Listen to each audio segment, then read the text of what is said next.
estudar a lição de número 9 sobre essa revista, que o tema da revista, como os irmãos já sabem, é o Sermão do Monte. E hoje, na lição de número 9, nós vamos mudar um pouco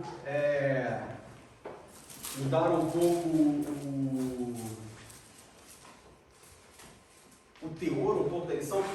Não é bem o teor, mas nas últimas lições a gente tem visto que Jesus, ele pega, nas primeiras lições nós vimos Jesus pegando uma lei mosaica e aperfeiçoando essa lei, ou seja, a lei diz assim, mas eu vos digo que. E aí ele aperfeiçoa e traz mais profundidade para aquela lei que os judeus observavam. E hoje, Jesus não faz, assim, tem um pouco disso porque ainda é a continuação da lição passada dos hipócritas. Jesus, ele pega o exemplo, tudo começa com o exemplo dos fariseus, Jesus pega o exemplo deles, mas hoje eu diria que o teor é um pouco diferente, porque Jesus, se bem que ele meio que aperfeiçoa também. Enfim, os irmãos talvez vão entender o que eu estou falando, se não entenderem, me fala. Bom, o ponto é, a lição de hoje é a lição de número 9, que tem por título Orando e Jejuando como Jesus ensinou. Então hoje nós vamos ver Jesus no Sermão do Monte. Como eu disse, ele pega o gancho dos fariseus, que nós estudamos na semana passada, da hipocrisia dos fariseus e dos escribas. Ele pega esse gancho e ele então ensina os discípulos a orarem. Não é a passagem do Pai Nosso, a mais famosa, de Jesus ensinando a orar, na passagem do Pai Nosso, quando os discípulos perguntam, Senhor, como devemos orar? E aí Jesus vai falar, então vocês orem assim. E aí nós temos a oração do Pai Nosso como exemplo. Não é essa passagem, mas Jesus, ele, como eu disse, ele usa esse gancho da hipocrisia dos fariseus para falar acerca de jejum e oração, sobre como nós devemos orar e jejuar, como, por quê, para quê, enfim. Então é isso que nós vamos estudar hoje. O texto base da lição se encontra em Mateus, capítulo 6, e nós vamos ler do versículo 5 ao versículo 18.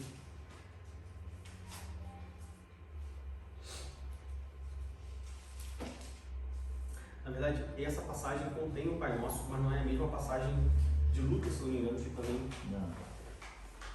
Mateus capítulo 6, do verso 5 ao verso 18.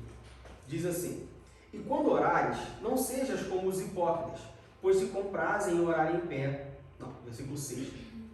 Versículo 5, tá certo? Mateus capítulo 6, versículo 5. E quando orares, não seja como os hipócritas, pois se comprazem em orar em pé nas sinagogas e às esquinas das ruas, para serem vistos pelos homens. Em verdade vos digo que já receberam o seu galardão. Mas tu, quando orares, entra no teu aposento e, fechando a tua porta, ora a teu Pai, que vê o que está oculto, e teu Pai, que vê o que está oculto, te recompensará. E orando, não useis vãs repetições como os gentios, que pensam que por muito falarem serão ouvidos. Não vos assemelheis, pois, a eles, porque vosso Pai sabe o que vos é necessário antes de vós o pedirdes. Portanto, vós orareis assim: Pai nosso que estás nos céus, santificado seja teu nome. Venha o teu reino, seja feita a tua vontade, tanto na terra como no céu. O pão nosso de cada dia dá-nos hoje. Perdoa-nos as nossas dívidas, assim como nós perdoamos aos nossos devedores. E não nos induzas à tentação, mas livra-nos do mal, porque teu é o reino, o poder e a glória para sempre. Amém. Porque se perdoardes aos homens as suas ofensas, também o vosso Pai Celestial vos perdoará a vós. Se, porém, não perdoardes aos homens as suas ofensas, também o vosso Pai vos não perdoará as vossas ofensas. E quando jejuardes, não vos mostreis contristados como os hipócritas, porque desfiguram o rosto para que aos homens pareça que jejuam. Em verdade vos digo que já receberam o seu galardão. Porém, tu, quando jejuares, unge a cabeça e lava o rosto, para não pareceres aos homens que jejuas, mas sim a teu Pai que está oculto. E teu Pai, que vê o que está oculto, te recompensará. Bom, como eu disse na lição de hoje, nós vamos ver sobre oração e jejum, a forma como nós devemos orar e jejuar. Jesus, ele aproveita, como eu disse, ele aproveita o gancho dos escribas e fariseus, da hipocrisia dos fariseus. Ele aproveita esse gancho, aproveita esse exemplo, e ele então fala aos seus discípulos, fala àquela multidão, sobre como que deveria ser o comportamento das pessoas quando orarem e jejuarem. Como que eles deveriam orar, como que eles deveriam jejuar, tá? Primeiro nós vamos falar sobre oração e depois nós vamos falar sobre jejum. Bom, sobre oração. É aquele tipo de coisa que todo mundo sabe o que é oração, todo mundo sabe como orar, todo mundo sabe como orar, todo mundo sabe que tem que orar. Mas quando precisa orar, não sabe o que é oração, não sabe como orar, não sabe o que orar, não sabe, né? É o tipo de coisa, pelo menos pra mim, é aquela coisa que você... Ah, oração, claro, todo mundo sabe o que é oração. Mas aí quando você precisa orar, você fala assim, mas... Sei lá, tem que vir aqui na frente orar. Você fala, mas eu não sei orar. Como que você não sabe orar? Você não é crente há 30 anos, você não sabe o que é oração? Você não ora na sua casa? Sim, mas aqui na frente é diferente. É diferente por quê? Não tem diferença. Ou senão, não, eu oro todos os dias e tal, mas aí estou passando por algumas dificuldades, tenho alguma enfermidade na família, enfim, tem um problema mais pesado, vamos dizer assim, aí você vai, me ajuda em oração? Não, ajuda em oração por quê?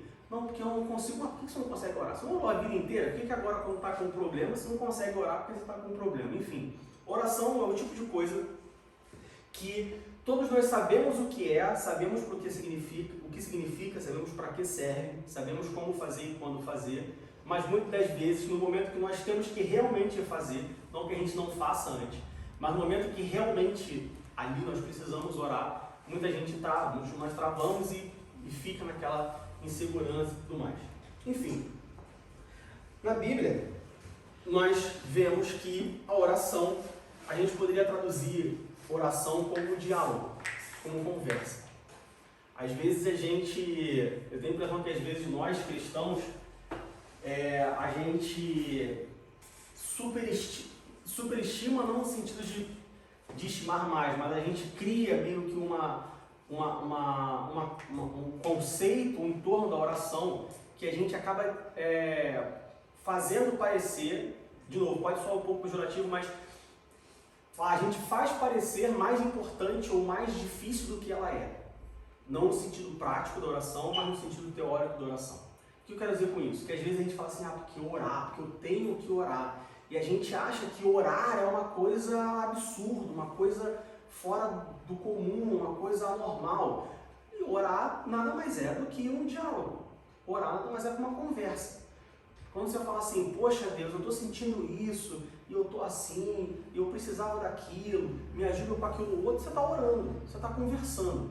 Orar é literalmente um diálogo, é literalmente uma conversa. É por isso que quando a gente fala aqui, principalmente na hora das oportunidades, quem quiser vir aqui à frente, faça uma oração.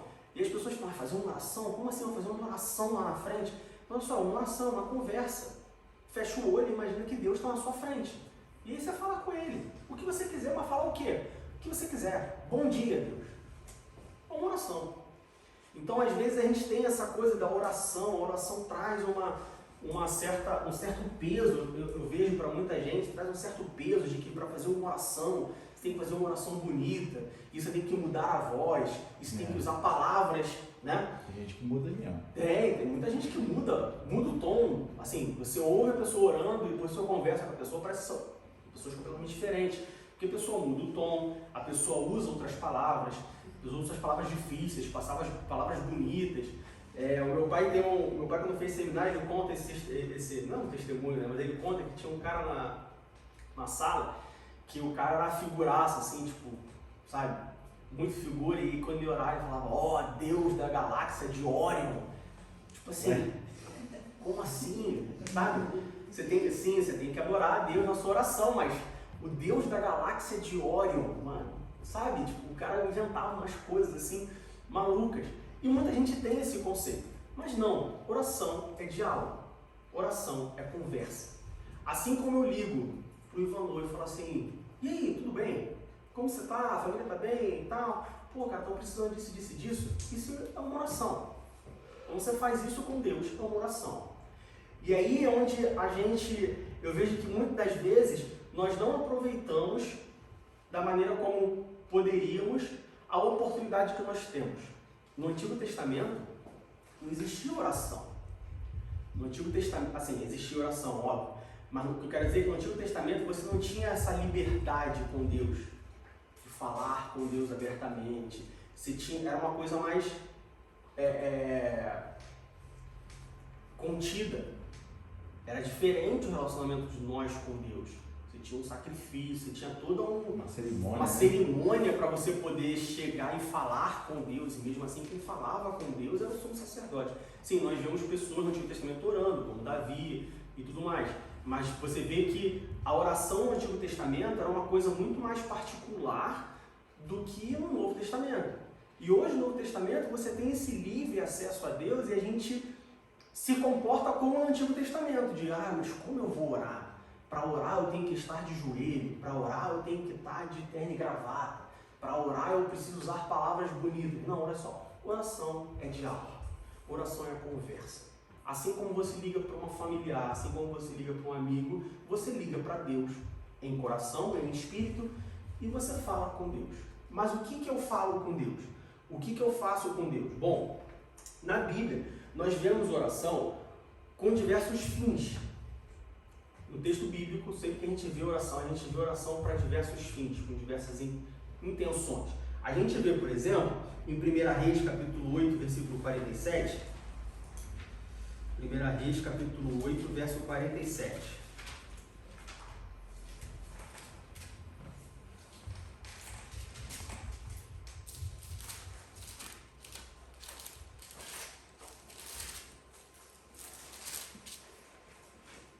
Diz assim: e na terra onde forem levados em cativeiro, tornarem em si e se converterem, e na terra do seu cativeiro te suplicarem, dizendo: pecamos e perversamente agimos e cometemos iniquidade.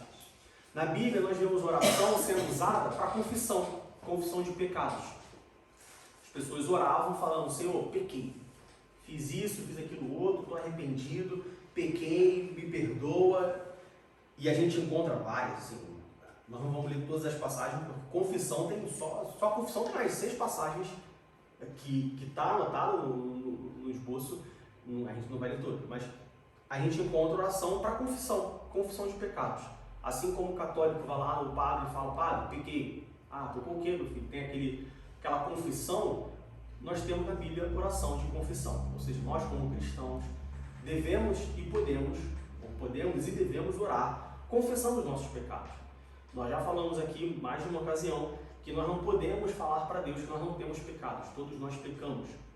Ou seja, quando você faz uma oração e você não confessa o seu pecado, não é isso, mas é como se fosse você falando assim: Deus, eu não tenho pecado nenhum, então não preciso confessar o pecado. Então, por isso que é importante, e aí, quando nós falarmos sobre, se você for analisar o texto do Pai Nosso, que é o nosso modelo de oração, você tem a parte da confissão do pecado. Então, sempre que você orar, é bom. Claro, tem orações que você não tem tempo de confessar pecado. Não é porque você ora rápido, você está desesperado, você fala assim: Senhor, me ajuda. Então, não é que você precisa seguir uma regra, a gente vai falar mais sobre isso na frente. Não é que você precisa seguir uma regra ou uma ordem. Existe sim uma regra, uma ordem. Existe uma ordem, mas não é uma regra. Mas a oração ela pode ser usada para confissão de pecados. A gente tem também em Mateus capítulo 14, versículo 33,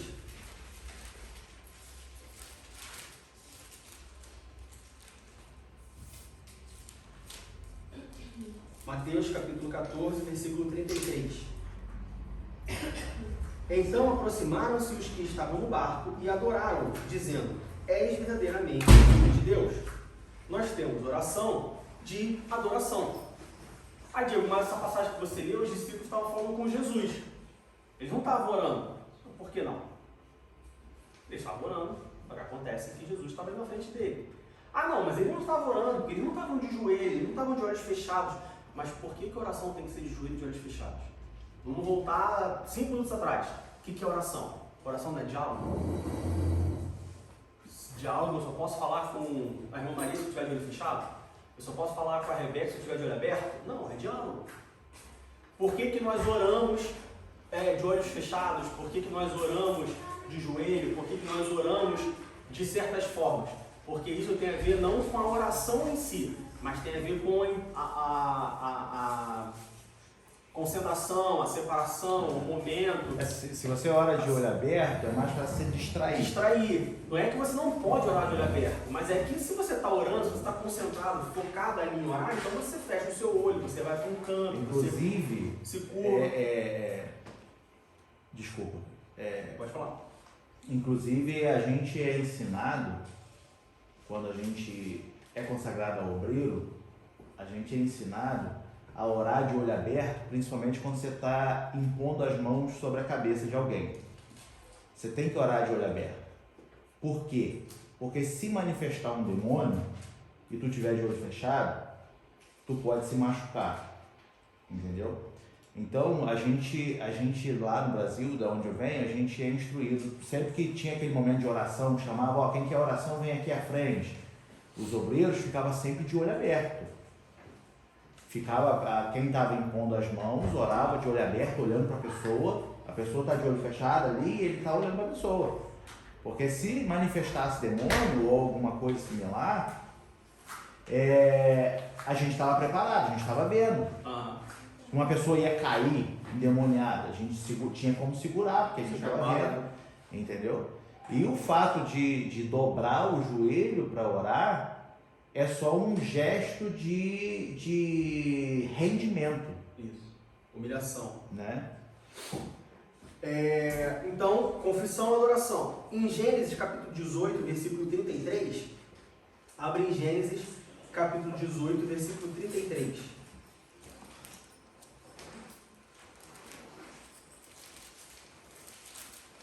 Gênesis 18, 33. E foi-se o Senhor quando acabou de falar a Abraão, e Abraão tornou ao seu lugar. A oração, ela também pode ser, ela também é encontrada na Bíblia como uma forma de comunhão. Óbvio, se oração é diálogo, se oração é conversa, nada mais comum ou nada mais certo do que oração ser uma forma de comunhão. Quando você ora com Deus, está tendo comunhão com Deus. Por isso que uma das formas, ou uma das maneiras de como você cresce na sua vida cristã, de como você tem mais intimidade com Deus, é orando. Porque quando você ora, você conversa. Quanto mais você conversa, mais você conhece. Quanto mais você conhece, mais intimidade você tem. Repare que não muda em nada o nosso relacionamento pessoal. Se eu quero ter mais intimidade com a irmã Maria dos Anjos, eu preciso conversar mais com ela. Eu não posso ter intimidade com ela sem falar com ela durante 6 meses. Agora, se todo dia eu falar com ela, eu só falo com ela domingo na igreja, eu tenho um nível de comunhão. Se todo dia eu falar com ela, eu vou ter um nível mais profundo de comunhão. A oração é a mesma coisa. Quanto mais eu oro a Deus, quanto mais eu converso com Deus, quanto mais diálogo eu tenho com Deus, mais intimidade eu tenho. Porque mais Ele conhece sobre mim e mais eu conheço sobre Ele. Fala, Rebeca. Então a oração de joelho, ela não tem mais efeito, mais efeito do que a oração... A gente vai falar sobre isso. A gente vai falar sobre a maneira de orar. Okay. Aí a gente vai falar sobre isso. Então a oração ela é uma forma de confissão, é uma forma de adoração, é uma forma de comunhão, é uma forma de ação de graça. E no Salmo nós vemos isso o tempo inteiro. Davi orando, agradecendo a Deus por tudo que Deus fez, por tudo que Deus é. É uma forma de ação de graça. Inclusive, lá em Filipenses capítulo 4, versículo 6, Filipenses capítulo 4, versículo 6.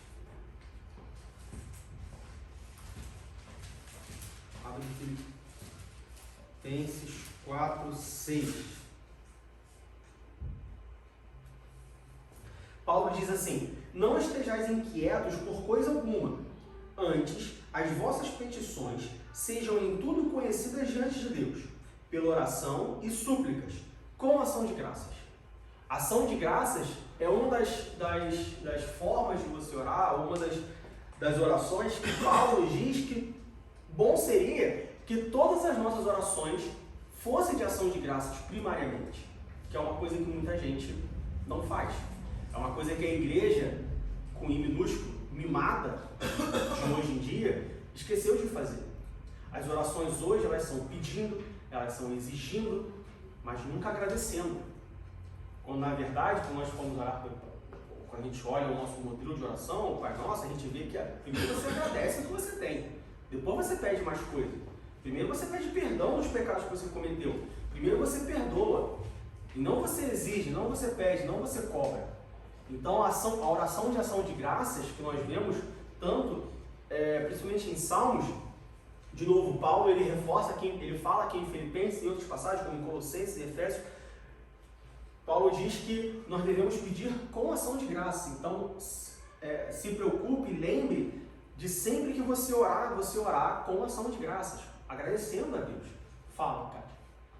Isso me lembra, eu trabalho com pessoas de diferentes religiões e a gente fica trocando ideias e tem uma coisa que eu vi neles que eles fazem, eu também coloquei, eu botei no meu computador assim, colei assim na tela, que eu fico escrevendo, e eu escrevi, assim, dê glória a Deus. Isso é engraçado, eu ligo o computador, eu começo a escrever, eu falei, oh, glória a Deus. Sabe o que eu acho interessante? O interessante, parece que não, mas se você tem aquela coisa assim, glória, parece coisas pequenas, mas se você está no meio da coisa, você vê uma seta, às vezes você fala, telefone para fulano, escreve para o ciclano, tenho que fazer isso, o design menor, mas eu tenho um pequenininho, mas assim, dê glória a Deus. Eu tô, glória a Deus. Mas parece que não, mas é uma comunhão. É um hábito bom, veja bem, é uma coisa boa, que de novo, muita gente se esquece.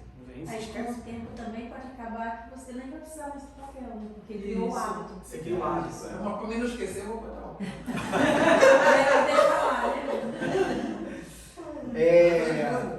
Então nós vemos a oração na Bíblia como uma forma de confissão, de adoração, de comunhão, de ação de graça. E nós vemos também na Bíblia, lá em Daniel capítulo 6, versículo 10. Abra em Daniel capítulo 6, versículo 10.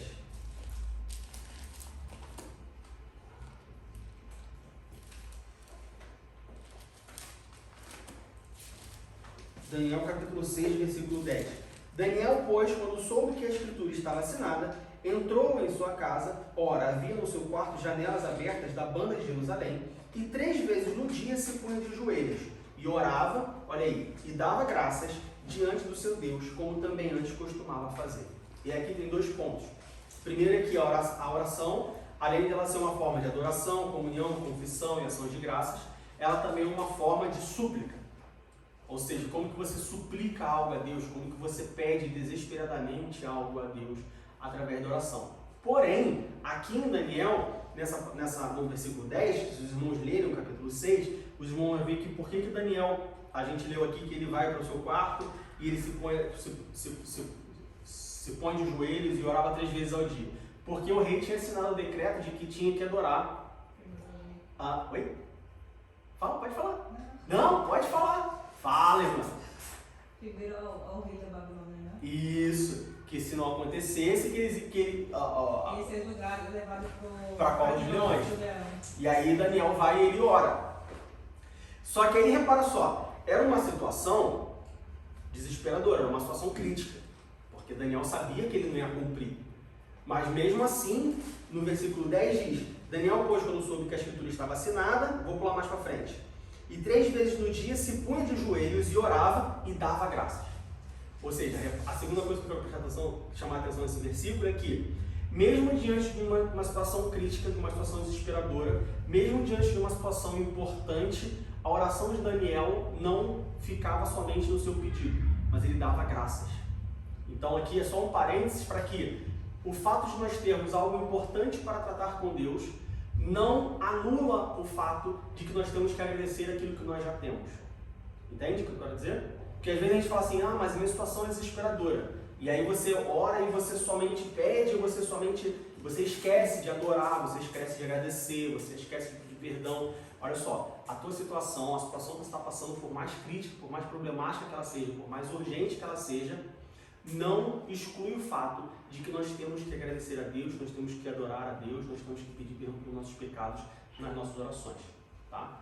Não é porque uma coisa é urgente que ela não, assim, de novo, oração tem um protocolo, mas não é porque uma coisa é urgente que ela não precisa seguir um protocolo. Mas eu acho que nesse ponto, acho que Deus também deu muito coração, né? Porque às vezes a coisa é crítica mesmo, né? Você chega no local, como tá, você vai, tipo, a casa do teu pai, você vai abrindo a porta e vai logo falando, né? Depois que a coisa baixa, você pede perdão, desculpa. Isso. A gente só tem que tomar cuidado para que isso não vire uma rotina. Claro. E aí quando vira uma rotina, a falta de ação de graças, que antes era por causa da situação, ela passa a ser por causa da soberba do coração. Que é o que acontece hoje. Deus, eu quero. Deus, eu mando. Deus, eu ordeno. Porque, não, olha só. Primeiro você, né, não esqueça sempre que você é servo e ele é senhor. Empregado não desafia patrão. Servo não desafia senhor. Antes de Deus ser pai, Deus é senhor. A gente confunde isso, a gente acha que Deus primeiro é pai e depois ele é senhor. Não. Antes dele te criar e ser seu pai, ele criou o mundo e ele é Deus. Nunca se esqueça disso. Ordem importa. Então Deus é meu pai, Deus é meu paizinho, eu sou filho, eu sou herdeiro, eu sou filho do rei. Sim, você é tudo isso, eu sou tudo isso. Mas antes de eu ser tudo isso, eu sou servo de um Deus. Então a gente nunca pode esquecer dessa ordem, essa ordem ela importa. Então sim, tem um caso de que você está tão desesperado que você Senhor, me perdoa porque eu estava desesperado. Amém, Ele conhece, a irmã Cátia falou tudo. Deus conhece o seu coração. Mas tanto Ele conhece o seu coração que Ele sabe quando é por conta de uma urgência e Ele sabe quando é por conta de uma soberba. Tá? Então, nós vemos que a oração também pode ser uma forma de falar, Deus, olha só. Tem um exemplo. Fala, pode falar. Eu trabalho numa academia e tem uma mulher lá que eu adoro ela, né? Ela fica falando sobre Jesus, não sei o quê, e ela, não, eu sei que dá um bate na minha cara, uma tapa na minha cara, né? Por exemplo. E ela sempre falava, não acredito em Jesus, porque isso, aquilo, outro. Eu falei, minha senhora, olhe pra mim, a minha situação. Toda vez que ela fala coisa ruim, eu sempre boto Deus no meio. E ela sempre volta, não acredito. Aí eu falei, tem alguma coisa no teu coração para pedir? Ela falou, tem, mas eu tenho uma coisa. E eu falei, então vá, eu vou te mostrar um versículo e você vai ler e você vai orar para pedir para Deus. Ela falou que não. Eu não vou pedir para Deus, porque eu sei que Ele não vai dar. Eu falei, porque você não confia nele, entendeu? Não confia. Não tem isso. Por isso eu falo, alguns alemães não têm o hábito de ler a Bíblia e não têm a vontade de aceitar Jesus, entendeu? É porque não tem experiência, né? Mas eu acho. Mas, na minha opinião, eu trabalho na academia desde 2012. Ela também conhece faz muito tempo. Eu sempre falo, do começo até o fim. Até eu ir embora para casa, eu falo de Deus para ela. E ela fica, eu falei, peça, se ajoelhe e ore para Deus que você vai receber o que você quer. Ela falou que não. Eu entendo os dois lados, assim, eu entendo o seu lado de, olha só, olha pra mim, olha o que Deus fez comigo, você me conhece há 10 anos, você sabe. E eu entendo o lado dela de que, assim, eu entendo o lado dela no sentido de que, como ela nunca teve a experiência, ela é cética se aquilo realmente funciona. Você quer ver um exemplo? Um exemplo bem esdrúxulo em comparação a isso. Carro elétrico. Quando eu compro um carro elétrico, eu falo assim, cara, carro elétrico é maravilhoso, bicho. É barato, você só carrega, é barato, você vai para todo lugar e tal, ele te avisa, o mapa que tem e tal, não sei o que, é maravilhoso. Você tem que comprar um carro elétrico. Eu falo assim, cara, não vou comprar um carro elétrico. Porque se eu quiser ir para um país tal, não, vou ficar. E eu falo, não, eu vou ficar no meio do caminho, porque se tiver eletricidade, e a eletricidade pode secar em algum lugar, e ele fala, não, cara, é maravilhoso, tem que experimentar. O que está acontecendo? Ele tem a experiência do carro elétrico e para ele a experiência é fenomenal. Então ele está vendendo aquilo como mudou minha vida. Eu não tenho essa experiência e eu estou resistente a ter a experiência. Então eu falo assim, isso não é para mim, eu não quero isso. Você está falando que é bom, mas é bom para você, não é bom para mim. Até o momento que eu vou trocar de carro, acabou o carro a combustão no mundo, só existe carro elétrico. Eu vou comprar um carro elétrico, eu vou usar o carro elétrico e eu vou gostar do carro elétrico. Eu vou falar, poxa cara, por que eu fiquei tanto tempo sem ter um carro elétrico? Assim, de novo, o exemplo é bem esdrúxulo, a comparação é inexistente. Mas é mais ou menos assim que funciona. O dia que ela realmente precisar, ou o dia que ela realmente tiver a oportunidade de ter uma experiência com Deus, ela vai falar assim, por que eu fiquei tanto tempo sem esse Deus? Eu iria comparar uma coisa, eu acabei de ver no meu jardim e eu gosto muito de plantar.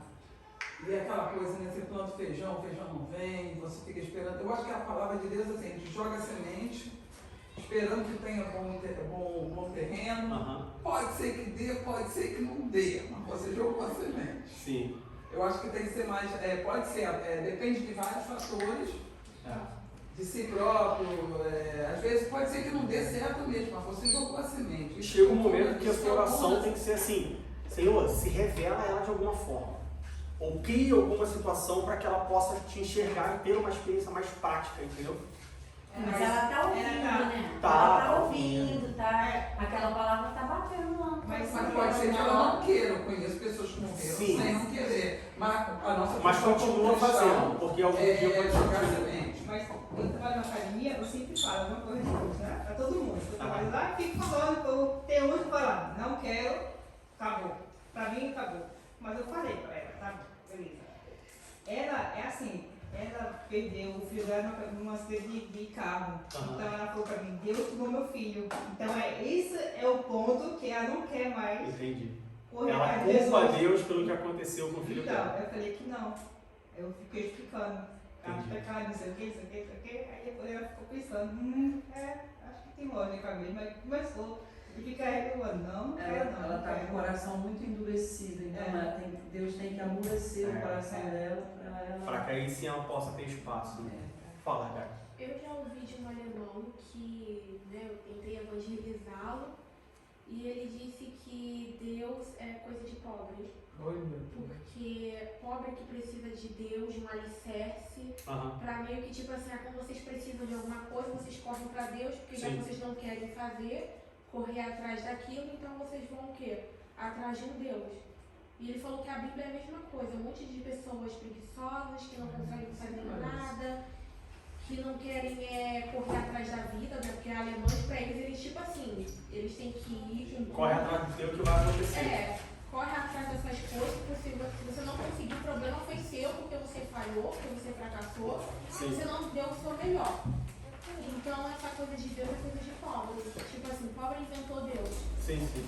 Não, eu entendo que existe muito isso, de fato, tanto que a gente conversa isso direto, que por que no Brasil as pessoas são muito, as igrejas são mais cheias, as pessoas são mais fervorosas, porque elas precisam mais. Então, porque elas precisam mais, elas buscam mais. Aqui na Alemanha as pessoas não precisam, então elas não buscam.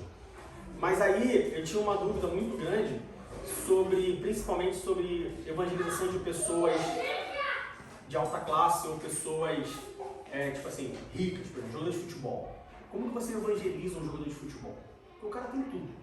E aí, conversando com um cara, que ele é cunhado de uma amiga nossa, ele falou que ele conhece um jogador de futebol, que o evangeliza e tal, não sei o quê. E o cara falou para ele o seguinte: quando você evangeliza um jogador de futebol, você não evangeliza ele, normalmente, quando eles se convertem, assim, realmente, é mais quando eles param de jogar.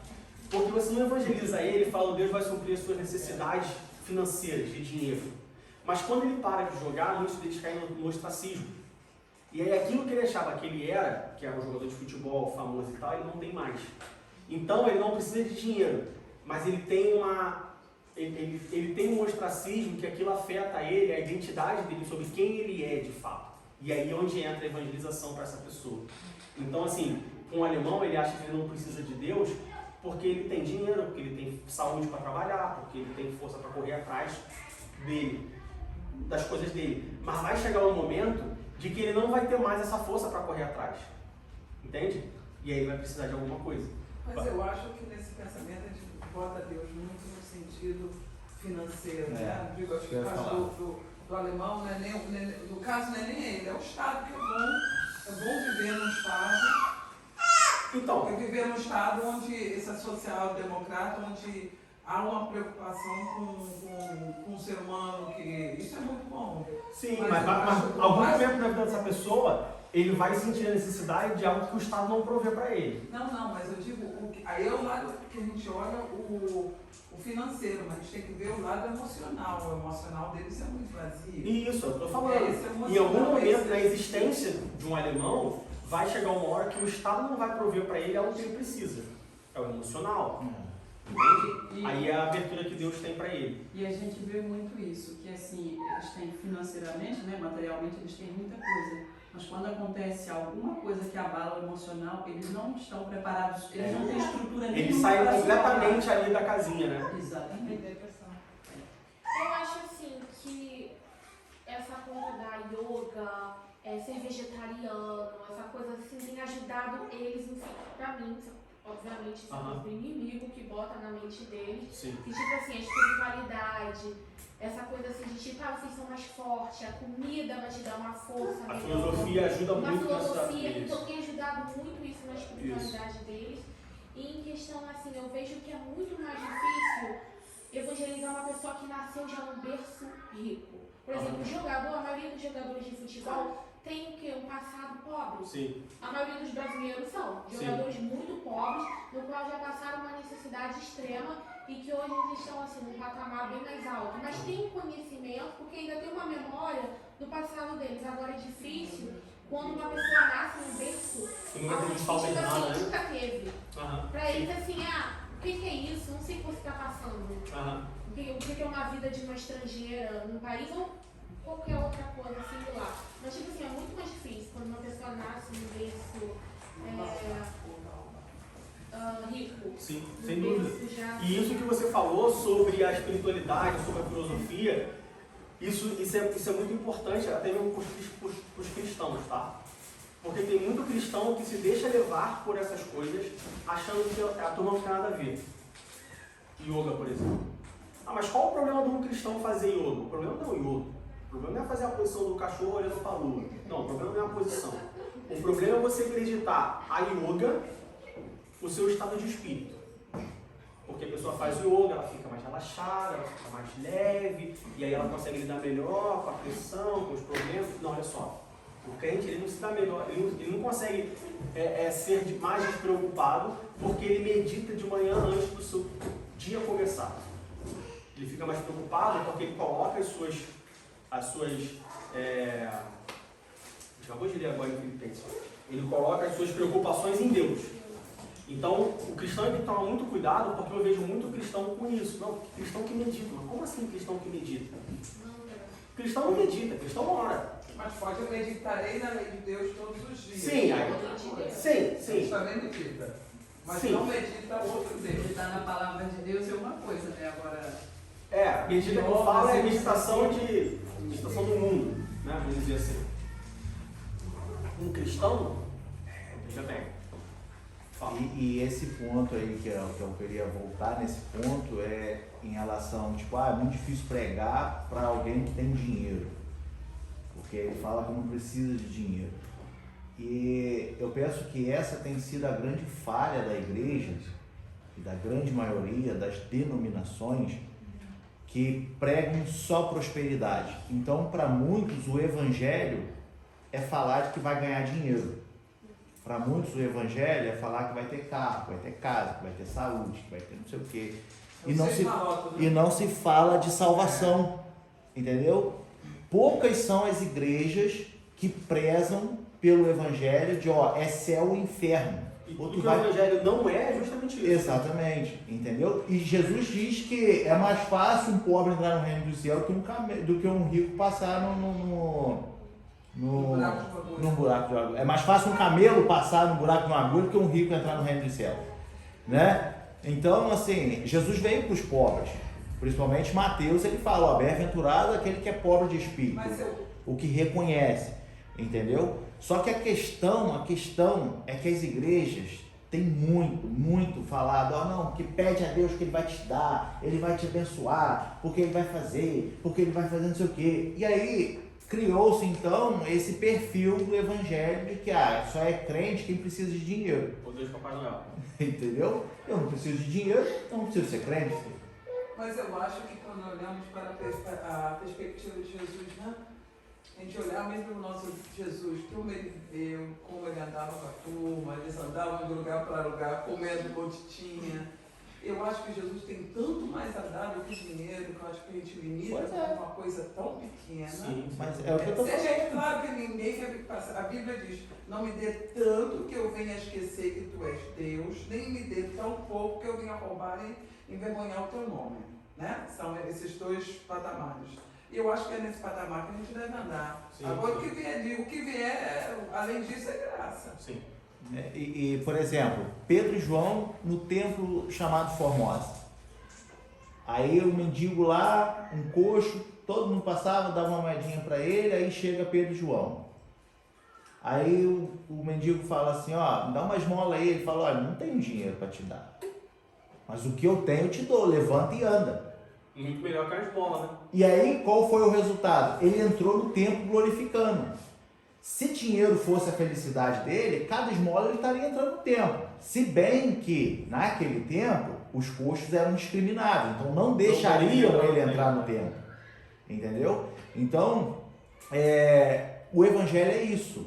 É dar aquilo que ninguém pode te dar.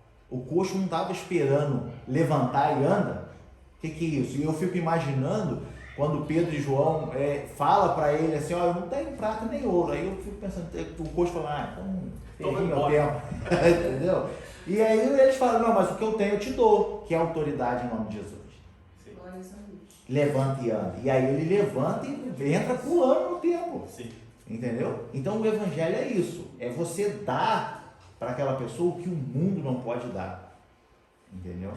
Para nós seguirmos para o próximo, ainda sobre o que é oração, além de confissão, adoração, comunhão, ação de graças, súplica, nós temos também a oração como intercessão. Em Atos capítulo 12, versículo 5, Atos capítulo 12, versículo 5 diz: Pedro, pois, era guardado na prisão, mas a igreja fazia contínua oração por ele a Deus. Ou seja, a oração é a principal forma de intercessão, de pedir pelos outros. Sempre que você ora, não necessariamente você tem que orar por você mesmo. É bom que você ore também pelos outros, porque, e aí a gente já falou aqui sobre isso, se a minha prioridade é o Ivanor, e a dele é a Rebeca, e por aí vai chegar uma hora que a prioridade da Lidiane é a minha prioridade. A prioridade dela sou eu. Então veja que quando a sua prioridade é o próximo, você é a prioridade do próximo. E aí nós temos uma comunidade, nós temos uma comunhão muito mais forte, onde cada um ora pelo próximo ao invés de orar por si mesmo, cada um intercede pelo próximo ao invés de interceder por si mesmo. A igreja intercedia por Pedro, por Paulo na prisão, e pode ter certeza que assim como Deus livrava Pedro e Paulo da prisão, a igreja também era edificada, as pessoas, os crentes que o intercediam, eles também eram edificados, não porque eles pediam, eles eram edificados e recebiam, não porque eles pediam, mas porque eles intercediam. Então, oração também é uma forma de interceder. Nunca se esqueça de interceder nas suas orações. Interceda pelas pessoas. Ah, mas aí se eu interceder, eu vou parar de pedir por mim. Não tem problema. Porque foi o que a irmã Kátia falou. Deus conhece o seu coração. Deus sabe do que você precisa. E tem muito mais valor em você interceder pelo próximo do que você pedir por você mesmo. De novo, não que você não deva pedir por você. Sim, você tem que pedir, você pede. Mas interceda. Lembre-se que o maior mandamento que Jesus deixa é o quê? Amar o próximo como a ti mesmo. Se você se ama a ponto de você pedir algo para você, você deve amar ao próximo a ponto de pedir algo pelo próximo. E como que os homens de Deus vinham a oração? Como que a oração é vista na Bíblia? Assim, para a gente passar logo para o próximo tópico, não que seja mais importante, mas tem 2 versículos que resumem toda a forma como a oração era vista pelos homens de Deus na Bíblia. A primeira está em Mateus capítulo 4, versículo 2. Mateus capítulo 4, versículo 2.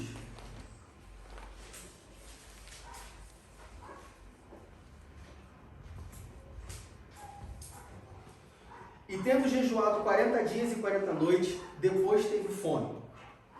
Mas Diego, não está falando de oração, está falando de jejum. Bom, você não consegue jejuar sem orar. A gente vai chegar nesse ponto, mas jejum está implicitamente falando sobre oração. E o segundo está em Lucas capítulo 6, versículo 12. Lucas capítulo 6, versículo 12. E aconteceu que, naqueles dias, subiu ao monte a orar e passou a noite em oração a Deus. Não entendi, Diego. Os homens de Deus, eles veem a oração, tanto na Bíblia quanto fora da Bíblia, tanto há 2000 anos atrás como hoje. O verdadeiro homem de Deus, a verdadeira pessoa de Deus, né? Homem, quando eu digo homem com H, maiúsculo, ou seja, natureza humana. Os homens de Deus, eles veem a oração como fundamental e necessária. Como assim fundamental e necessária? Tão necessário quanto comer e dormir. Você consegue viver bem sem dormir? Não. Você precisa dormir. Mãe de primeira viagem. Mãe é recente, né? Lidiane tem bebê pequeno, Letícia tem criança pequena. Depois de 2, 3 noites sem dormir, a pessoa dá um caco. A pessoa não consegue pensar. todo mundo que já teve filho já passou por isso. Chega uma hora que você vai falar assim, olha, eu preciso dormir. Pode ser 4 horas, pode ser 3 horas, mas eu não posso ficar dormindo, ficar acordando a cada 1 hora. Eu preciso dormir. Por quê? Quando você começa a ficar sem sono, quando você começa a não dormir, e você começa a acumular o seu sono, o seu corpo automaticamente chega uma hora que ele fala só, não consigo mais, eu preciso dormir. A mesma coisa com comida. Você consegue ficar sem comer 1 dia, 2 dias, 3 dias. Né? Jesus ficou 40, por exemplo. A questão não é a quantidade, a questão é, chega uma hora que o seu corpo fala, olha só, você precisa comer. Você tem uma hipoglicemia, você desmaia, porque você precisa comer. Então, assim como comer e dormir é necessário para a sua existência, para o seu dia a dia, para você poder acordar de manhã, para você poder fazer as coisas, assim como comer e dormir é necessário, a oração também é necessária. Mas, Diego, olha só, os homens de Deus, eles veem a oração tão necessária como comer e dormir. Eu não estou dizendo que ao invés de comer você vai orar, ao invés de dormir você vai orar. Eu não estou estabelecendo horas nem frequência para você dormir, mas é importante que para você ser um homem de Deus, para você ser uma mulher de Deus, você tem que ver a oração tão necessária quanto comer e dormir. Qual é a base disso? Qual é o fundamento disso? Por que disso? Como nós já falamos, oração é diálogo, oração é conversa. Quanto mais você conversa com alguém, mais intimidade você tem com essa pessoa. Quanto mais intimidade você tem com essa pessoa, mais estreito é o relacionamento, mais confiança você tem, mais intimidade você tem. Se nós vermos a oração tão fundamental como comer e dormir, a ponto de que você não consegue passar 6 horas sem comer, você não consegue passar 6 horas sem orar, ou você não consegue passar mais de 2 dias sem orar, isso se torna necessário, você faz isso com uma coisa, uma rotina da sua vida, não rotina no sentido pejorativo, de você fazer automatizado, mas rotina porque você precisa fazer aquilo. Quanto mais você faz, mais intimidade você tem com Deus, mais próximo você está com Deus. Então a oração ela deve ser vista como uma coisa tão necessária quanto comer e dormir. Assim como você tem que ir no banheiro todos os dias, assim como você tem que beber água todos os dias, assim como você tem coisas que você tem que fazer, às vezes, muitas vezes mais, provavelmente mais de uma vez ao dia, a oração ela tem que ser uma coisa constante na sua vida. Dessa forma, pode ter certeza que você vai estar muito mais próximo, o seu relacionamento com Deus vai estar muito mais sólido. E aí a gente entra, tá, Diego, eu entendi o que é oração, ação de graça, súplica, confissão, comunhão, intercessão, ok? Entendi que a oração ela tem que ser prioridade na minha vida, assim como comer, como dormir, como beber, como ir ao banheiro, eu tenho que orar. Mas como que eu devo orar? E aí entra no que a Rebeca perguntou e a gente vai lembrar sobre isso. Mas como que eu devo orar? Qual é a maneira correta de orar? De novo, orar é o tipo de coisa que desde que você pisou a primeira vez na igreja, você ouviu falar sobre orar. Mas muitas vezes, quando você tem que orar de fato, ou seja, quando a gente chama aqui na frente e fala assim, eu queria chamar a irmã Rebeca com oportunidade para fazer uma oração, aí treme, mas eu vou orar, e como que eu vou orar, o que eu vou falar, o que eu vou dizer e tal, e eu esqueço a palavra. Qual é a maneira de orar? Bom, lá na passagem que nós lemos, em Mateus capítulo 6, no versículo 9, Jesus fala assim, Mateus capítulo 6, verso 9. Jesus diz, portanto, vós orareis assim, Pai nosso que estás no céu, santificado seja o teu nome.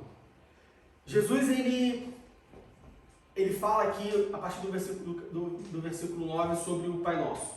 E aí, se nós olharmos o Pai Nosso, estudarmos o Pai Nosso, a primeira coisa que nós temos é, Pai Nosso que está nos céus, santificado seja o teu nome. O primeiro ponto é, a oração ela tem uma pessoa, ela tem um destinatário, essa pessoa é Deus. Sempre que você ora, você tem que ter em mente que você está orando a Deus. Diego, mas óbvio, se eu estou orando a Deus. De novo, você tem que ter em mente que você está orando a Deus. Você não está orando ao seu colega, você não está orando ao seu amigo, você não está orando ao seu colega de trabalho. Você está orando a Deus. Diego, eu não entendi a mensagem. Como assim orando a Deus? Você está orando a Deus, ao Senhor, alguém superior que você.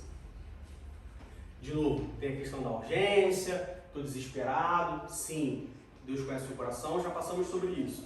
Mas tenha sempre em mente que você está orando a Deus. Ou seja, você está orando a pessoa que criou todas as coisas. Você está orando para a pessoa que criou você. Isso exige um mínimo de respeito. Isso exige um mínimo de adoração. O versículo 9 diz: Pai nosso que estás nos céus, santificado seja o teu nome. Glorificação a Deus. A primeira coisa que você deve fazer quando você ora é glorificar a Deus, é adorar a Deus, é exaltar a Deus, é reconhecer que você está falando com Deus. Quando você vai no tribunal, quando o juiz vai entrar no tribunal, todo mundo tem que levantar. Quem está falando tem que ficar em silêncio. Quando você vai, bom, não sei se alguém aqui já foi ou nunca foi, provavelmente nunca irei, mas quando você vai na presença de um rei, você precisa se ajoelhar. Você não entra na sala de qualquer maneira. A pessoa te chama, ó, o rei agora vai te receber. E aí, se você tiver a honra de ser recebido por um rei, por uma rainha, seja lá quem for, você vai chegar, né? Nem sei como é que você se possa alteza, e você se curva, e você tem todo, porque você está reconhecendo, olha só, não estou falando com a pessoa comum, estou falando com um rei. Quando você ora a Deus, você está orando a Deus. Então tenha isso em mente. Por mais que Deus seja o seu pai, por mais que Deus seja o seu amigo, por mais que Deus seja seu, seja lá o que você quer, o que Deus é para você, Deus acima de tudo é Deus. Nunca se esqueça que primeiro Ele é Deus, depois Ele é seu pai. Depois, no versículo 10, a gente vê, venha o teu reino, seja feita a tua vontade, tudo na terra como no céu. Ou seja, é a vontade de Deus, depois a sua vontade. O pão nosso de cada dia nos dai hoje, perdoa nossas dívidas, assim como nós perdoamos aos nossos devedores. Não se esqueça que para você ser perdoado, você tem que perdoar. Você não pode querer chegar a Deus, e nós já falamos sobre isso na semana retrasada, se não me engano, no anterior, de que quando você Jesus fala assim, ó, se você for fazer um sacrifício, se você for sacrificar e tiver alguma coisa com alguém, e for entregar a tua oferta e tiver alguma coisa com alguém, deixa a tua oferta no altar, vai lá se consertar e depois você pega a tua oferta de novo. Como que você vai orar a Deus e adorar a Deus e conversar com Deus se você está todo errado com todo mundo? E aí você vai orar, mas com que cara você vai chegar para orar? Com que cara você vai chegar para orar para um Deus que fala sobre comunhão, fala sobre amor ao próximo, se você não ama o teu irmão? Se você está com problemas com o teu irmão? Você vai simplesmente esquecer isso e Deus não vai se lembrar disso? Não, Deus sabe todas as coisas. Ele sabe que você está em litígio com o teu irmão. Não, resolve com ele primeiro. Perdoa ele primeiro. Porque como que você vai confessar os seus pecados? Nós falamos aqui sobre confissão de pecados na oração. Como que no meio da sua oração você vai confessar os seus pecados e pedir perdão pelos seus pecados se você não perdoa a quem... se você não perdoa o seu irmão? Né? E não nos induz a tentação, mas livre-nos do mal, porque tem o reino, o poder e a glória para sempre. Amém. Enfim, o ponto da lição não é a gente destrinchar o Pai Nosso, mas apenas a gente ter uma ideia de como uma oração deve ser estruturada. Normalmente você começa orando a Deus, adorando a Deus, glorificando a Deus, depois você pede perdão pelos seus pecados, depois você faz as suas petições, você faz as suas, aquilo que você entende. Bom, a maneira de nós orarmos, nós temos uma pessoa, nós temos um destinatário, nós temos um interlocutor direto, Deus, sobre a postura da oração. E aí entra o que a Rebeca falou.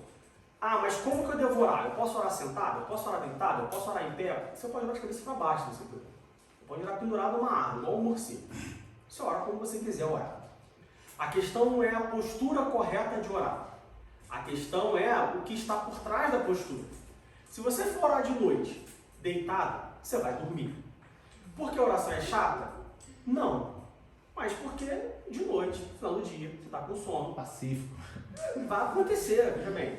Porque o inimigo está furioso na minha vida, irmão. Toda vez que eu vou orar, eu durmo. Mas como que você ora? Se você orar dentro de uma banheira com água gelada no inverno de Berlim, eu duvido que você vai dormir. Mas se você orar debaixo do edredom, quentinho, depois de um dia de trabalho, você vai dormir. E aí não é porque o inimigo está furioso na sua vida, é porque seu corpo está cansado. Entende? Então assim, não é que exista uma postura, mas dependendo da proposta, dependendo da intenção do seu coração, a postura vai fazer, não que vai fazer diferença, mas ela vai te ajudar naquilo que você está colocando no seu coração. E aí a Rebeca falou, mas se eu orar de joelho, a minha oração tem mais poder? Não. Mas se você orar de joelho, se humilhando, significa que você está com o coração mais contrito. Então, veja bem, não é que o joelho, orar de joelho vai fazer com que a sua oração seja mais poderosa. Mas quando você ora de joelho, normalmente, ou teoricamente, o seu coração está mais contrito.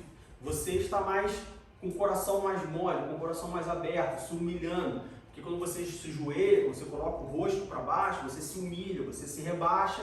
E aí, por que você está se humilhando mais? Porque você, claro, né, uma coisa que você faz, então eu vou me humilhar, vou aqui ficar, né, nu, dando chicotada nas costas e ficar sujo e ficar largado, porque eu tô... Não, né, esse tipo de humilhação. Mas quando você se coloca de joelho, você se prostra, você está ali com o coração realmente aberto para falar com Deus, você tem mais, não você tem mais intimidade, mas Deus se agrada mais. Então não é que o joelho, orar de joelho faz a diferença. Eu tenho um problema no joelho, se eu não posso orar de joelho, então minha oração nunca vai ser poderosa? Não, jamais. A questão não é a forma, não é a posição, é o seu coração. E aí, de novo, normalmente, quando você está ali, é igual orar. Quem ora chorando, se eu chorar no meio da oração, a oração vai mais rápido, porque tá, né?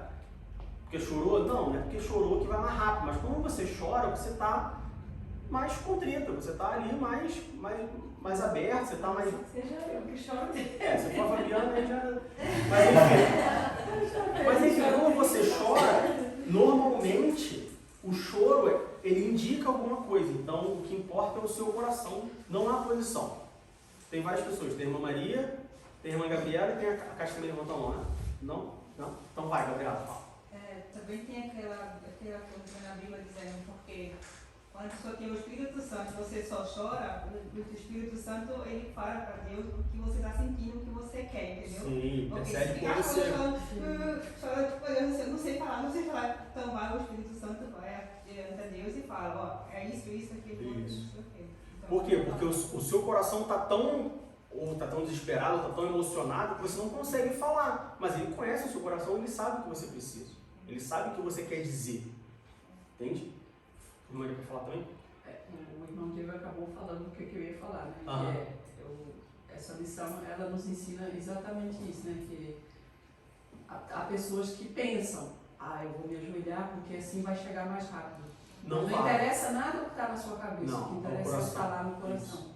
Você pode estar fazendo aquilo só para ter reconhecimento dos outros ou o que seja, mas se o seu coração está vazio, não vai passar nem do teto. Inclusive, quando nós lemos na Bíblia, a gente vê que existe, por exemplo, sobre a posição de orar com as mãos estendidas. E nós vemos oração com as mãos estendidas, onde as pessoas estão adorando a Deus e com as mãos estendidas e levantadas aos céus e orando, do sentido positivo. E nós temos Jesus, nesse texto nós lemos em Mateus capítulo 6, dos fariseus e escribas nas esquinas com as mãos levantadas orando, e Jesus falando, olha só, você já recebeu o que você queria, que era a atenção do povo. Então, levantar com as mãos estendidas, está errado? Não é que está certo, está errado. Por que você está com a mão estendida?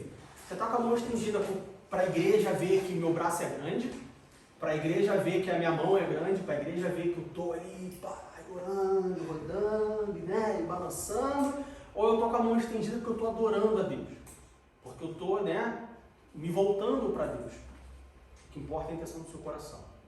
Então, assim, em pé, de joelho, deitado, sentado, de cabeça para baixo, com a mão estendida, com a mão para baixo, com a mão no bolso, com o braço cruzado, não importa a forma como você está orando, o que importa é a intenção do seu coração de orar. Portanto, que aqui, hoje a gente tem ceia, e aí, como nós temos feito, assim, nós temos o nosso momento de oração, 10 minutinhos, a gente fala, se você puder, se ajoelha. Mas não é que só oração tem que ser de joelho, mas é que quando você ajoelha de novo, você demonstra um grau de humilhação, um grau de rendição. Isso é bom. Mas se você não quiser de joelho, eu não estou afim de joelho, minha calça é branca, eu vou sujar minha calça, vai me dar trabalho depois para limpar. Veja bem, tudo bem, fica sentado. Eu não gosto de joelho nem sentado, eu gosto em pé. Porque quando eu estou, então fique em pé, desde que você faça algo que está no seu coração por você. E não, eu quero em pé e ficar andando pela igreja, porque eu gosto de andar... Não, aí você está querendo que as pessoas venham que você está orando pela igreja, andando pela igreja e orando. Aí a intenção do coração é diferente, entende? Mas depende da circunstância. Eu conheço de igreja africana, principalmente quando você está no culto, você está cansado, orar andando é melhor do que orar deitado, né? Você, pelo menos você está acordado e você vai orando, porque senão você está tão cansado que se você chegar. Também é uma estratégia. Pode ser, ou coisa assim, né? Ou já está mais para lá do que para cá, do cansaço, aí você começa a orar. É como o caso andando. de noite você orar deitado. A chance de você dormir é maior. Então, se você levantar e você se ajoelhar, por exemplo, ou se você orar em pé, ou se você começar a andar pela sua casa de madrugada orando, a chance de você dormir é menor. Então, se isso vai te ajudar na sua oração, no sentido de te manter focado, te manter ali, né, concentrado na sua oração, a forma como vai orar, ela não vai fazer chegar mais rápido ou mais lenta, ela não vai ser melhor ou pior, desde que a vontade, o desejo do seu coração seja o mesmo. Quer falar uma coisa, mano? Essa parte que a gente está falando de posição, que é melhor, não sei o quê. Eu estava tentando lembrar aqui o versículo, e me fugiu à mente o versículo. Mas a Bíblia diz que o Espírito Santo, ele leva as nossas súplicas com gemidos inexprimíveis. Aí o que a gente entende? Que por mais que você ore certo, por mais que você ache que está orando direito, nós nunca sabemos nos dirigir a Deus. E é necessário que o Espírito leve com gemidos inexprimíveis a nossa oração. Então, por mais que eu queira aparecer, ter plateia, né? Porque era o que os fariseus faziam, eles queriam ter plateia, eles queriam ter público para olhar e tudo.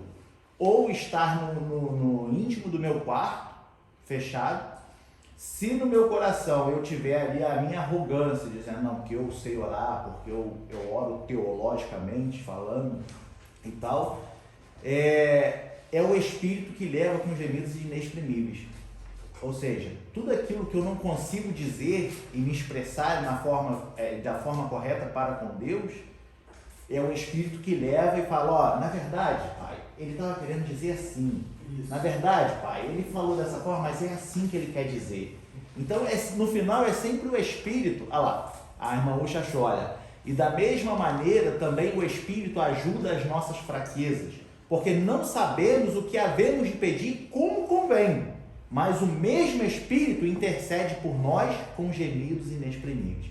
Então, seja você arrogante ou não, sei orar, não sei orar. No final é o Espírito que vai interpretar tudo para você diante de Deus. Por isso que a próxima vez que tiver uma oportunidade, que chamar aqui na frente para orar, vem e ora. Veja bem, vamos orar pelas ofertas. Mas eu não sei orar pelas ofertas. Senhor, te agradecemos aqui, essa grana aqui que foi, é claro, uma vez tudo bem, mas também não vai ser... Senhor, obrigado aí pela... Eu já vi gente orando assim, jovem...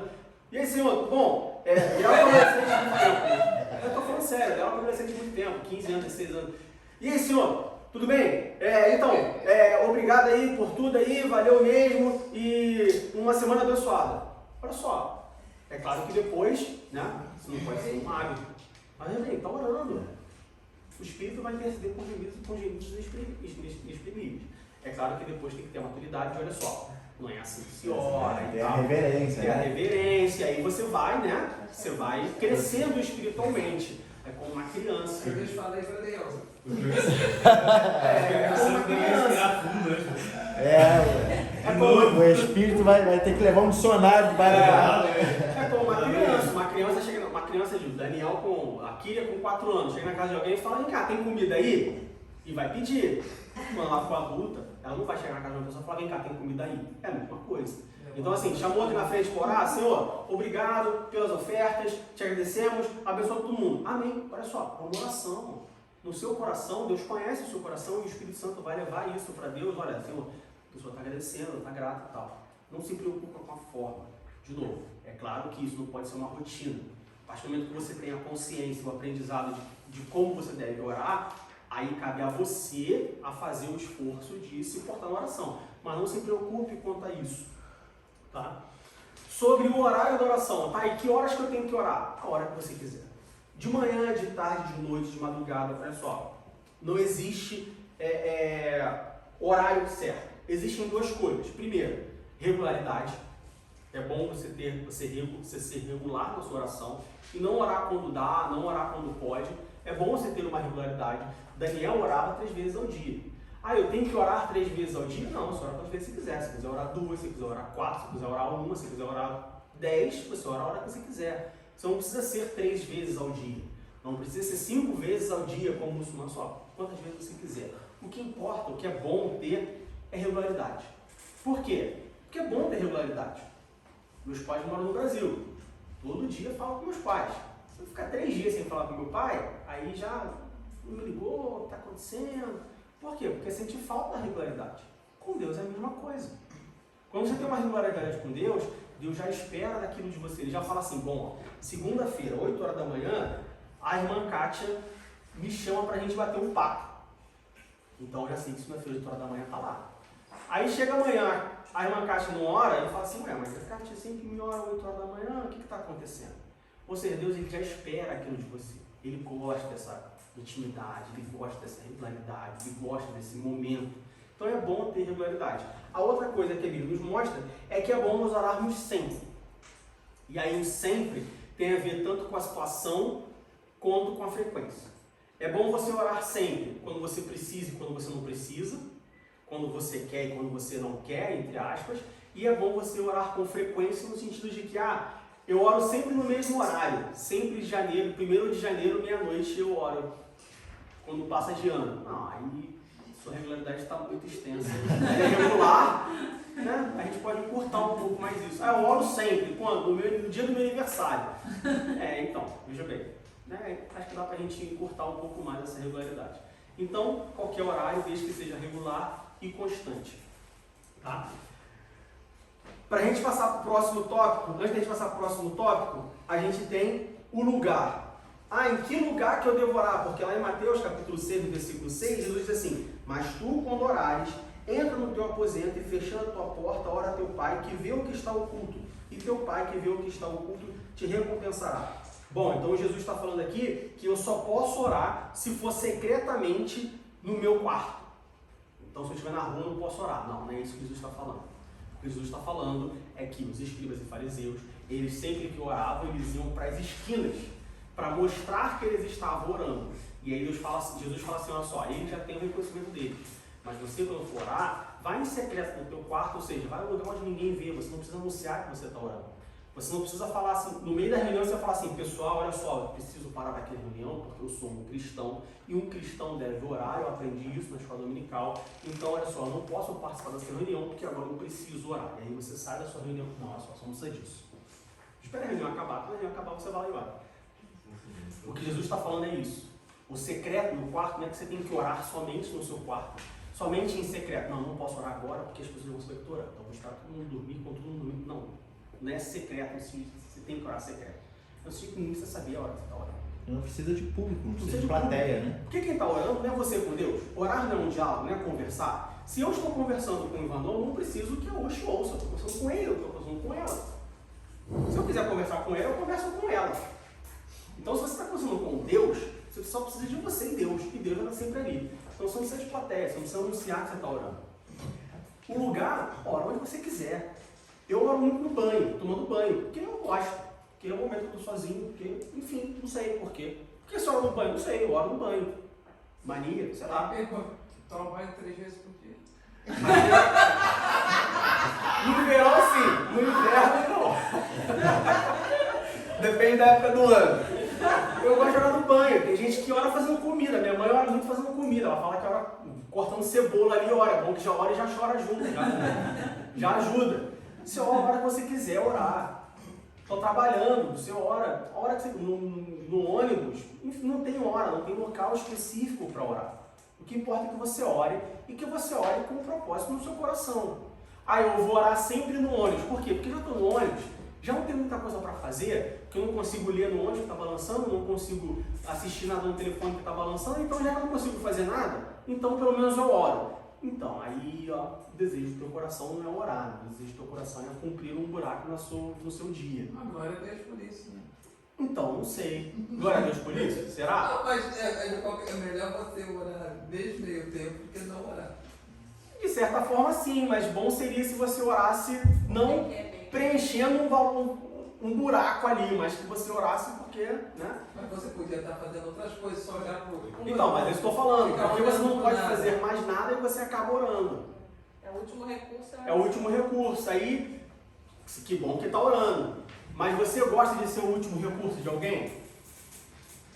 Tem nada pra fazer, vou fazer isso. É. Ah, hoje não tem nada pra fazer? Ah, vou na casa da irmã Kátia então. Não tem nada pra fazer mesmo? Você fica feliz porque eu tô na tua casa. Mas você não fica feliz de saber que você é meu último recurso. Com Deus é a mesma coisa. Veja bem, pelo menos ele está orando, pelo menos ele está falando comigo. Mas seria bom se eu fosse a prioridade. Eu não ficaria ofendida porque são tantas pessoas e no último recurso, apesar disso, ainda se lembra de mim, para mim seria uma honra. É o copo meio cheio que a irmã tá vendo. A irmã tá vendo o copo meio cheio. Fala, Fran. Esqueci. O problema também nesse caso do ônibus, então eu não vou ler livro porque eu não consigo, eu não vou ver celular. Mas aí vem alguém comigo, então eu não vou orar porque eu vou ficar conversando o caminho todo. Já deixei a oração para depois. E aí às vezes também Deus até. Aí tem um outro ponto também, às vezes Deus até quer estar uma casa mais perto do seu trabalho, você não precisa pegar um ônibus. Sim. Mas aí ele fala assim, pô, mas se você der mais perto, a pessoa não vai mais pegar o ônibus. Senão Deus quer te dar um carro. Mas ele fala assim, mas se eu der o carro, não vai pegar mais o ônibus. Se eu for pegar mais o ônibus, não vai mais orar. Então eu não vou dar o carro para ir de ônibus. Aí também. Lembrei. Lembrou? Vai, fala. É porque a oração também não é é uma obrigação, só que pra gente tem que ser um prazer também, né? Sim. Então, assim, Não pode ser um fardo. essa coisa gostosa, né? De conversar com Deus, onde a gente estiver, em qualquer lugar, lavando louça, tomando banho, né? E no ônibus, em qualquer lugar, né? Porque assim, tem as regras, né, da oração. Vamos orar porque vamos dormir agora, vamos orar pro Pai do Céu. Com criança, né, por exemplo. Mas acho que no dia a dia é mais esse prazer mesmo de sentir e falar, poxa Deus, olha, que legal. Isso é um ponto importante, porque a gente ora, lá em casa a gente ora antes de comer. E aí muitas vezes você tá com fome, né? Tu lembra de oração, você não ora agradecendo pelo alimento, você agradece não pelo alimento que você vai comer, você ora pelo alimento que você comeu. E aí às vezes a gente está orando assim, e aí, agradeceu? E aí o Daniel tá com fome, assim, caramba, agora, vou passar mal, né? Vai acabar a comida. A gente falou, não, meu filho, olha só, você tem que orar antes de começar a comer. A ideia de você orar antes de comer é de você agradecer pelo alimento, você pedir pelas pessoas que não têm alimento. Não tem problema nenhum você lembrar de orar no meio da comida e você parar e orar. Não tem problema. É claro que não pode se tornar um hábito, a ponto de você começar a orar e começar a comer sem orar. É bom que você lembre, mas não tem que ser antes. Né? Aí a gente tem uma coisa que quem esquecer de orar, quem comer antes de orar, faz a oração.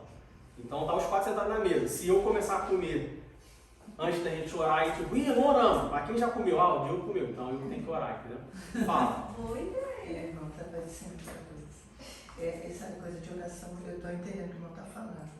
E eu tenho experiências assim, de estar, tipo ônibus mesmo. É engraçado isso, e glória a Deus, porque foi um livramento. De eu entrar no ônibus, e geralmente eu faço isso de manhã, eu entro no ônibus, fora a oração que eu faço. Levanto, converso com o Senhor, madrugada, quando nem sempre, às vezes é um cansaço, né, não deixa. E eu entrei no ônibus, sempre eu entro no ônibus e vou conversando com o Senhor, eu falo, Senhor, e vou conversando com ele, né, e orando. Enfim, e teve um caso específico, há muitos anos atrás, meu filho tinha 4, 5 anos, estava na escola, e eu fazia eu saía do trabalho, pegava o ônibus, ia até a escola dele, da escola dele ia para casa. E nesse trecho do trabalho para a escola dele, é um trecho bem pequeno. Eu entrei no ônibus, o ônibus estava um pouco vazio, passei a catraca, sentei no fundo e me senti aquele desejo de orar. E comecei a orar ao Senhor, conversar, primeiro adorar. Comecei a olhar o céu azul, as nuvens, comecei a adorar. Falando, como tu és grande e tal. E orando, conversando com Deus, irmãos, assim, parece que eu senti, assim, o lugar onde eu estava já não era mais. E eu conversando com o Senhor, orando, e entrou um ladrão no ônibus, ele chegou até a catraca, o ônibus estava parado, ele bateu a arma no motorista abriu, ele entrou, ele chegou até a catraca para passar, porque a maioria estava no fundo, e eu não vi isso. E eu só escutava assim, um alvoroço. Ele entrou, ele chegou, ele ainda pegou os trocados do cobrador, ele não conseguiu passar. Aí deu uns 5 minutos nele, ele saiu, na hora que ele desceu, a arma caiu, ele saiu correndo. Aí quando eu vi aquele alvoroço, o pessoal falando alto, aí eu me desliguei assim. Aí eu perguntei, o que foi? Você não viu? O ladrão ele ia passar para cá, quer dizer, tem momentos realmente que você falou, preencher, às vezes o crente quer preencher, é horrível isso. Mas aí vai dar intenção no coração, porque se você vê sempre as brechinhas, porque a minha vida é muito corrida, e se eu vejo as brechinhas, eu falo, Senhor, para mim são brechinhas que o Senhor me dá para eu poder entrar em oração, ou te adorar, ou pedir por alguém, porque às vezes eu fico muito ligada a alguns grupos de oração, assim, pedindo. Aí eu falo, Senhor, abençoe, eu não estou dobrado de joelho, porque realmente você é em espírito e em verdade. Os verdadeiros adoradores adoram a Deus em espírito e verdade. Eu acredito que em oração se aplica essa palavra também. Sem dúvida. Então é isso. Então eu achei, falei, vou lembrar. Excelente testemunho. Eu já ouvi um testemunho desse, mas o que eu ouvi foi que o irmão estava orando, ele entrou no ônibus, ele começou a orar. E é a mesma coisa, ele começou a adorar e tal, ele começou a orar, e chegou um momento que ele falou que ele parecia que não estava mais ali no ônibus. E aí do nada meio que desligou assim, e aí o que aconteceu? Tinha entrado uma pessoa, um ladrão no ônibus, assaltou o ônibus inteiro, rendeu o ônibus inteiro, levou tudo do ônibus inteiro e foi embora. E aí quando ele foi embora, foi quando ele meio que parou de orar assim. E aí as pessoas estavam olhando para ele, achando que ele era cúmplice do ladrão. Ele teve que explicar que ele não era cúmplice, porque as pessoas achavam, mas como assim? O cara entrou, ele levou todo mundo e não te levou. As pessoas achavam que ele era cúmplice, sabe? Mas por quê? Porque estava orando. E isso acontece. Acontece. Nós temos aqui um testemunho. Eu fiquei com medo, porque assim, era logo depois do Dia das Mães, eu ganhei uma bolsa vermelha, e ela chamava muita atenção. Aí eu depois falei, Senhor, nunca mais você quer essa bolsa. Vai que ele viu a bolsa, né? Falou, nossa, tem dinheiro, que coisa. E eu tinha meu vale transporte, meu documento. Eu nunca mais saí de ônibus com aquela bolsa, mesmo que o Senhor me guardou. A Bíblia fala para não tentar o nosso Deus, viu? Livrou uma vez, mas não vamos tentar ele. Bom, bem rapidinho, porque a hora já acabou. Antes da gente passar para o jejum, 3 coisas. Primeiro, Jesus de forma nenhuma, ele condena a oração em público. De novo, o que ele condena é a intenção dos escribas e fariseus. Então isso não significa que você não pode orar em público, desde que a intenção do seu coração seja de fato de conversar com Deus e não de se mostrar ao povo. A gente já falou sobre entrar no quarto, sobre ser discreto. Não é que você tem que ser secreto, sempre orar em secreto, sempre ser discreto. Não, mas você não precisa anunciar que você vai orar. Ah não, irmãos, eu tenho que ir embora para casa quando acabar o culto, porque domingo, 2 horas é o momento da minha oração. Então, não, olha só, tem que você saber que eu tenho que orar. E a repetição. Oração não é repetição. Qual a diferença entre oração e reza? Porque reza é aquela repetição sempre. Oração não. Oração, né? Você ora. Não precisa repetir. Você não tem que seguir você tem que orar. Tem que ser uma coisa natural. Tem que ser uma coisa do coração. Não pode ser uma coisa automatizada. Não pode ser uma coisa repetida. Deus não gosta disso. Ninguém gosta quando você liga e fala sempre as mesmas coisas, os mesmos assuntos. Não, vem cá, não tem assunto novo. Não tem nada novo na sua vida. Não tem nada novo acontecendo. Então, sem repetição. Sobre o jejum, o meu avô dizia que o jejum é quando o crente tem pressa. Está com pressa? Jejum. Jejum é muito mais do que isso, mas é um bom resumo. Você está com pressa? Eu quero uma coisa para ontem, então jejum. Mas o jejum é um pouco mais do que isso. Nós vemos o jejum muito comum na oração, na Bíblia, e nós temos várias passagens que mostram que o jejum ele é muito comum, e normalmente em oração o jejum entra junto. Sempre que você vê o jejum, você automaticamente vai ver a oração. Porque quando você jejua, você faz um sacrifício.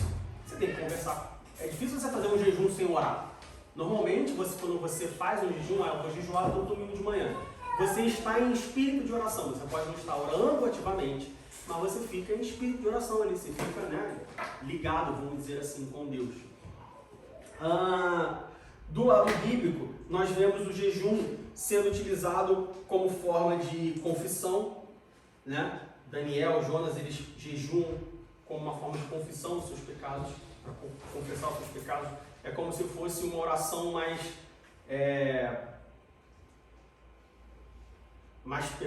pesada, não, mais mais urgente, uma coisa mais grave, o pecado mais grave, e aí nós vemos pessoas fazendo jejum, jejuando como forma de confissão, seus pecados mais graves, então a gente sempre vê o jejum sempre caracterizando ou qualificando o ato como uma coisa mais urgente, como uma coisa mais prioritária, como uma coisa mais importante, né?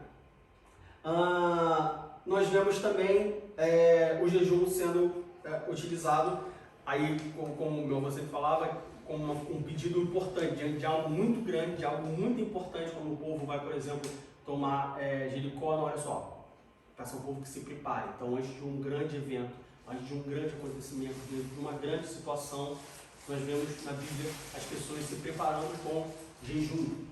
Quando Jesus fala lá de que alguns demônios somente com jejum e oração. Tem demônio que você expulsa só com oração, tem demônio que você expulsa, você tem que ter jejum e oração, você tem que se preparar. O jejum, ele sempre caracteriza a tua intenção com importância, com preparação, com cuidado, com seriedade, vamos dizer assim. Não que somente orar não seja sério, mas quando é uma coisa mais importante, uma coisa mais, né, urgente, aí você se prepara com o jejum. Então, por exemplo, vamos visitar a casa de alguém e a gente sabe que tem uma pessoa endemoniada lá. Quando que vai ser visitado? Não, então essa semana eu vou jejuar. Não é que essa semana eu vou jejuar para se preparar, para se santificar. E o que é o jejum? O jejum, normalmente, é você se abster de comida. Tem gente que é só de comida, tem gente que é só de água. Não tem eu preciso jejuar 40 dias. Não, você pode jejuar 2 horas. É o que você pode? Então é 2 horas. Você tem uma condição que você não pode jejuar mais de 2 horas? Tudo bem. É claro que o jejum ele envolve sacrifícios. Ele envolve confiança. Mas também, aí que a gente falou na semana passada, não pode fazer sacrifício de todo. Eu sei que eu tenho um problema que eu tenho que comer de 3 em 3 horas, senão eu passo mal, senão meu coração para, sei lá, uma coisa absurda. E aí, não, mas o jejum é para Deus? Então, não seja irresponsável. Né? É claro, sim, você tem um voto no seu coração e Deus sustenta aquilo ali, mas não seja irresponsável a ponto de cometer loucuras de jejum, porque não é isso que Deus quer de você. A intenção é que você se abster de algo, e aí, não vai dar tempo de entrar nessa discussão hoje, mas tem gente que faz jejum, por exemplo, não de comida, mas faz jejum. Eu conheci uma menina que ela fez jejum de Coca-Cola. Ela adorava Coca-Cola, não conseguia ficar sem beber Coca-Cola, ela fez jejum de Coca-Cola. Não vai dar para entrar no ponto se isso se é um jejum válido ou não. O ponto o jejum é você se abster de alguma coisa, normalmente de comida. Você se abstém de comer, tem gente que se abstém de beber também, ou tem gente que só bebe água, enfim. De novo, o ponto principal que eu quero focar é que o jejum é um sacrifício que você faz pedindo urgência em alguma coisa, ou dando um peso maior àquilo que você faz. A Bíblia também fala que, quando nós estudamos sobre jejum, que é bom, assim como a oração, a prática do jejum. Jejuar constantemente, regularmente, embora muitas pessoas não fazem, inclusive eu, mas é bom, é um hábito bom de você ter, de você sempre jejuar regularmente, você ter uma rotina de jejum. Justamente por causa dessa questão do sacrifício, essa questão de você se abster de algo em prol de alguma coisa para com Deus. Então é uma coisa boa de se fazer. Tem uma pergunta, meio, sei lá, mas bem, vou perguntar. Uhum. O jejum, assim, o propósito do jejum tem que ser só uma coisa, tipo assim, só uma prioridade? Ou podem ser algumas prioridades? Então, não existe uma regra. É claro que quando tudo é prioridade, nada é prioridade. Assim, o meu conselho pessoal é o seguinte. Eu quero jejuar por 3 coisas. Eu quero jejuar pela minha vida espiritual, eu quero jejuar pelo meu filho, eu quero jejuar pelo meu emprego. Uhum. Ao invés de você fazer um jejum para as 3 coisas, você jejua segunda pela sua vida espiritual, quarta pelo seu filho e sexta pelo seu emprego. Entendeu? Você dividiu, você agora jejua 3 vezes, entendeu? Está sempre jejuando. Está sempre jejuando, ou seja, você ensinou a regularidade, você está fazendo, entendeu? Por coisas específicas. Entendi. Entende? Então, assim, a resposta é sim, é bom ter uma prioridade, né? Porque o jejum é para uma coisa urgente, é para uma coisa prioritária, então... Mas se você quiser jejuar, toda segunda-feira eu vou jejuar por XYZ, tudo bem. Não é que a Deus vai falar assim, não aceita o seu jejum porque você pediu mais de uma. Deus não é o gênio da lâmpada que são só 3 pedidos, entendeu? Sim. Então assim, não vou aceitar o seu jejum porque você está pedindo por 2 coisas ao mesmo tempo. Não é isso, o jejum tem a ver com a intenção do seu coração. Mas o meu conselho pessoal seria, ao invés de você fazer um jejum por 3 coisas, faz 3 jejuns, cada um por uma coisa diferente. Entendeu? Conselho pessoal, não bíblico, não é uma doutrina. Obrigada. Ok? E para a gente terminar ainda sobre o jejum, da mesma forma como Jesus ele orienta a nós não orarmos, né, fazendo parecer que nós estamos orando, você também precisa anunciar para todo mundo que você está jejuando. Olha só, hoje a gente vai ter lá, sei lá, vamos ter aqui McDonald's depois que acabar o culto.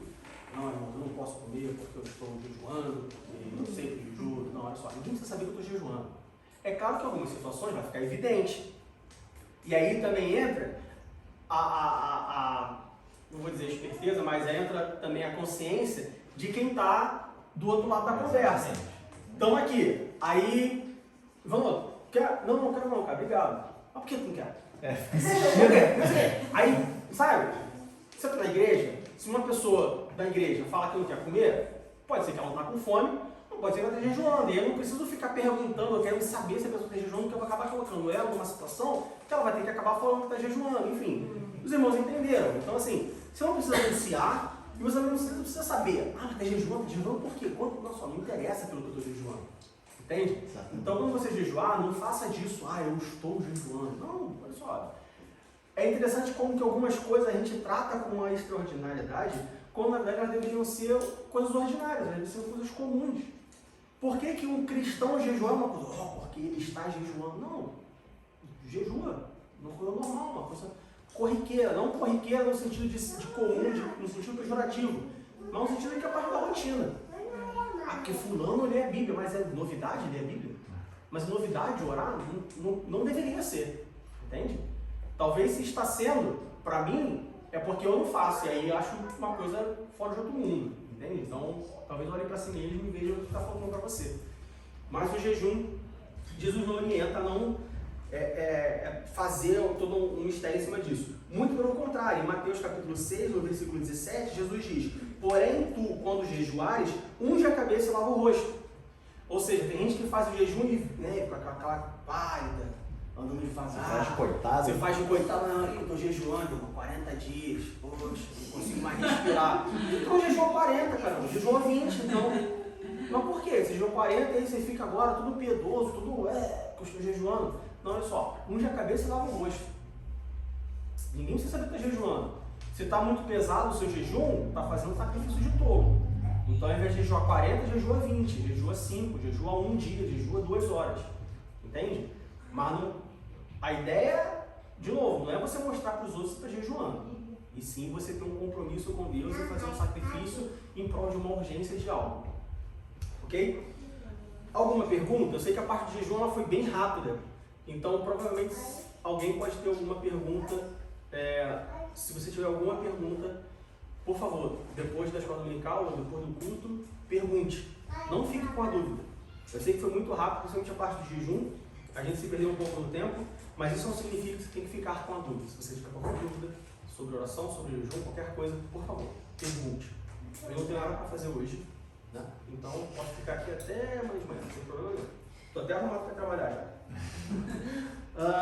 Para nós terminarmos, vamos abrir 1 Timóteo capítulo 4, versículo 1. 1 Timóteo capítulo 4, versículo 1. Porque o exercício corporal para pouco aproveita, mas a piedade para tudo é proveitosa, tendo a promessa da vida presente e da que há de vir. Oração e jejum, assim como tudo na vida do crente, é exercício.